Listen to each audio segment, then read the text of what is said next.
सुनने में अभी जो रिपोर्ट्स में आगे आने से पहले पढ़ रहा था, तो अभी रिपोर्ट्स हैं जो कि लोग छोड़े हैं, जैसे आपने कहा कुछ 350 जितने भी छोड़े हैं, तो उन्होंने ये बताया कि उन्होंने ग्रेटा थुनबर्ग के साथ बहुत बुरा सलूक किया है, उसको घसीटा भी है, उसको इजरायली झंडे में उसको कहा है कि इसको चूमो भी, ऐसा कुछ भी उसके साथ ज़बरदस्ती करवाने की कोशिश की है।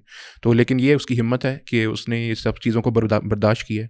इसके अलावा वो नेल्सन मंडेला के जो है हाँ, पोता उनके है, पोते वो भी मंडेला थे। मंडेला पोता हाँ है, उसका वो काला होने की वजह से उसका वो मजाक उड़ाते रहे हैं कि ये बंदर है या ऐसा कुछ, उसके ऊपर हंसते रहे हैं। ये हालात हैं वहाँ के। तो इतनी नस्ल परस्ती है इन लोगों में, यहूदियों में, तो कि ये नाकाबिले बयान है। हालात अभी भी लेकिन अगर ये उनके साथ हुस्न सलूक करते ना तो शायद अपना कोई पॉजिटिव इमेज बना लेते। वैसे ऐसे ही इनकी भी है, मत इस वक्त मारी हुई है, ऐसे ही है। इनका इमेज उससे भी ज़्यादा बुरा बना है। अब मैं भी वो वीडियोस देख रहा हूँ सोशल मीडिया पे जो आ रही हैं, वायरल हो रही हैं, जो वहाँ से लोग आ रहे हैं, उनमें से एक आदमी इस्लाम भी कबूल किया। जी जी जी, इटली से। और हाँ, और लोग भी जो है वो अपने तासुरात बता रहे हैं कि हमारे ऊपर उन्होंने कुत्ते छोड़े, ये किया, वो किया, फलां किया। तो उससे इज़राइल का जो है वो चेहरा और ज़्यादा मसख़ हो रहा है कि भाई पता नहीं ये फ़िलिस्तीनियों के साथ क्या करते होंगे, हमारे साथ इन्होंने ये कर दिया तो उनके साथ क्या करते, तो लोगों में नफ़रत और बढ़ रही।